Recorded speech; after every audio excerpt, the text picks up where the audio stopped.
Viewers, drama serial महशर की अगली किस्त में आप लोग देखेंगे आखिरकार वही हुआ जिसका डर था। फौजिया अपना पत्ता खेल गई होती है। फौजिया ने फाइल छुपा दी होती है और इल्ज़ाम आ जाता है आयमा पे।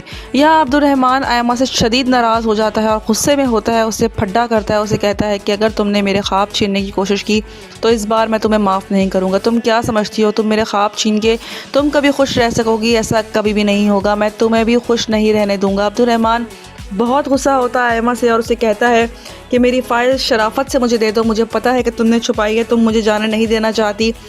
मुझे सब कुछ पता है हर चीज़ का। यहाँ फौजिया छुपा लेती है फ़ाइल और नहीं मिलती अब्दुर्रहमान को फ़ाइल।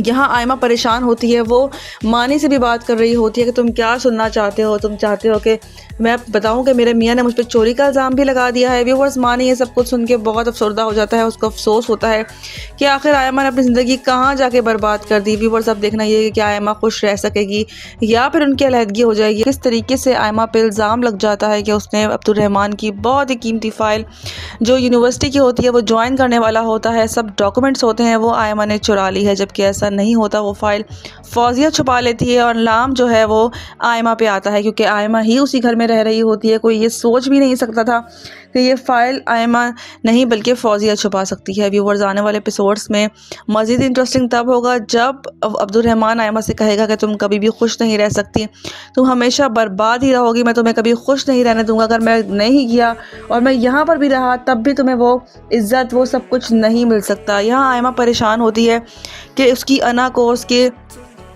सब चीज़ों को ठेस पहुंची है, उस पर चोरी का इल्ज़ाम लग गया है। मानी आता है, उसे पूछता है, वो कहती है मैं तुम्हें क्या बताऊं, तुम्हें मैं ये बताऊं कि मेरे शौहर ने मुझ पर चोरी का इल्ज़ाम लगाया है। व्यूअर्स, मानी भी ये सब कुछ सुन के बहुत अफसरदा हो जाता है कि आखिर आयमा ने अपनी ज़िंदगी कहाँ बर्बाद कर डाली।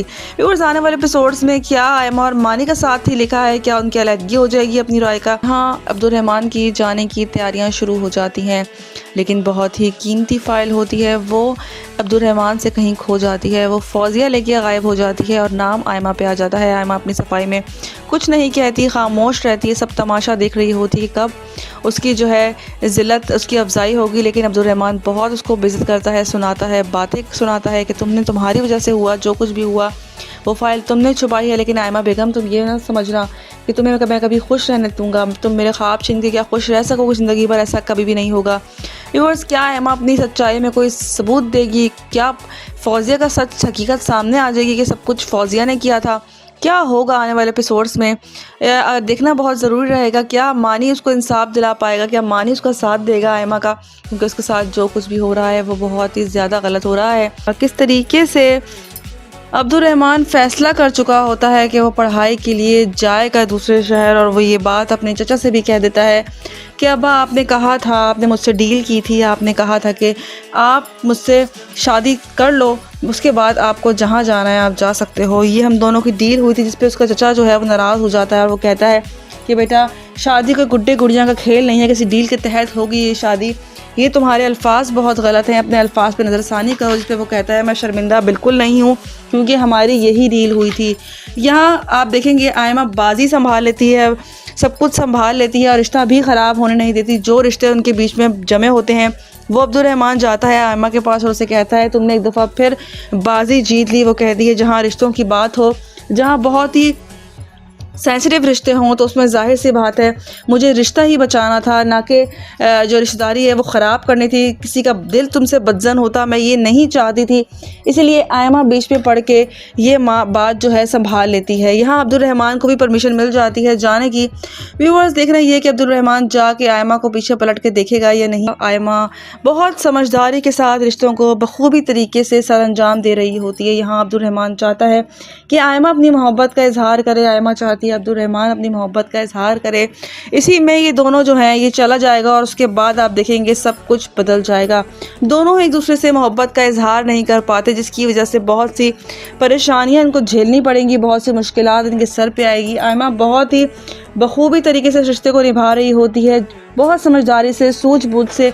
वो नहीं चाहती कि उसके माँ बाप का दिल बदजन हो अब्दुर्रहमान से, क्योंकि उसका शौहर है वो अब, इसीलिए वो हर चीज़ जो है बखूबी तरीके से सर अंजाम दे रही है। एक तरफ माँ बाप हैं जिनकी खुशी का उसको ख्याल करना है, दूसरी तरफ अब्दुर्रहमान होता है जिससे उसको मोहब्बत भी हो चुकी है, बल्कि उसकी शादी भी हो चुकी है। वो नहीं चाहती कि उसके माँ बाप का दिल बदजन हो उससे। सब उसे समझाने की कोशिश भी करते हैं अब्दुल रहमान को, लेकिन वो कोई बात सुनने को तैयार नहीं होता। उसने बस एक ही रट लगाई होती है कि उसने जाना है पढ़ाई के लिए, कुछ बनना है, कुछ बन के आगे कुछ करके दिखाना है। व्यूअर्स अब देखना ये है कि क्या करता है अब्दुल रहमान क्या चला जाएगा आयमा से दूर। ड्रामा जो है वो ट्विस्ट तब आता है जब अब्दुल रहमान और आयमा जाते हैं हनीमून की तैयारी करते हैं। इतने में टिकट्स आ जाते हैं, हर चीज़ हो जाती है, लेकिन अब्दुल रहमान की अचानक वहाँ से जो है सब कुछ तैयार हो जाता है, उसकी अपॉइंटमेंट आ जाती है, उसने जाना होता है। वो आयमा से कहता है कि मैं जा रहा हूँ पढ़ाई के सिलसिले में, मेरी ये बात तय हुई थी चचा जान से, अब्बा से, और मैं चाहता हूँ कि तुम कुछ भी ना कहो क्योंकि हमारी डील हुई थी। आयमा परेशान हो जाती है, ये सारी बातें सुन के वो घबरा जाती है कि किस तरीके से मैं उसके बगैर रहूँगी। वो कहता है क्या तुम्हें मुझसे मोहब्बत है, जिस पर वो कहती है कि हो सकती थी अगर तुम रुक जाते। व्यूअर्स आने वाले एपिसोड्स मज़ीद इंटरेस्टिंग तब होंगे जब चला जाएगा यहाँ से अब्दुल रहमान, और जाने के बाद उसको वहाँ पर किसी और से दिल लगी हो जाएगी। आयमा यहाँ उसका इंतज़ार करती रह जाएगी और यहाँ पर कुछ उल्टा हो जाएगा। व्यूअर्स देखना ये है कि क्या आने वाले एपिसोड्स में आयमा और अब्दुल रहमान का साथ लिखा है या ये दोनों अलग हो जाएंगे। अपनी राय का इज़हार हमें कमेंट में करें। मज़ीद रिव्यूज़ के लिए हमारे चैनल को सब्सक्राइब करें। शुक्रिया। यहाँ पे किस तरीके से आयमा बात संभाल लेती है। यहाँ अब्दुल रहमान ने तो सारा कट्टा ही खोल दिया होता है, साफ कह देता है कि सबके सामने ये शादी मैंने उसी सूरत में की थी, शर्त की बुनियाद पर ये शादी हुई थी कि मैं उसी शर्त पे शादी करूँगा कि मुझे पढ़ने की आगे परमिशन दी जाएगी। व्यूअर्स अब देखना ये है कि जब सबके सामने वो ये बात कह देता है कि शादी ही उसी सूरत में हुई थी तो क्या सबका रिएक्शन होता है, लेकिन आयमा सारी बात संभाल लेती है। उसको अंदाज़ा हो जाता है कि अब्दुल रहमान ने गलत बात कह दी है, जिसका बड़ों को बहुत अफसोस होगा, इसीलिए वो उस बात को घुमा देती है और फिर वो बाजी ले जाती है। यहाँ अब्दुल रहमान भी इम्प्रेस होता है उसे। व्यूअर्स दिल में दोनों एक दूसरे से मोहब्बत तो करने लग गए हैं, लेकिन एक दूसरे को कहने में अभी टाइम ले रहे हैं क्योंकि नया रिश्ता है, नई शुरुआत है। अब्दुल रहमान को भी टाइम चाहिए, लेकिन जैसे ही वो पढ़ने के लिए कहीं जाएगा उसका इंटरेक्ट किसी और लड़की के साथ हो जाएगा, जिसकी वजह से उसे उसमें इंट्रैक्शन पैदा हो जाएगी और आयमा से वो दूर होता चला जाएगा। क्या आयमा ये सदमा बर्दाश्त कर सकेगी या नहीं?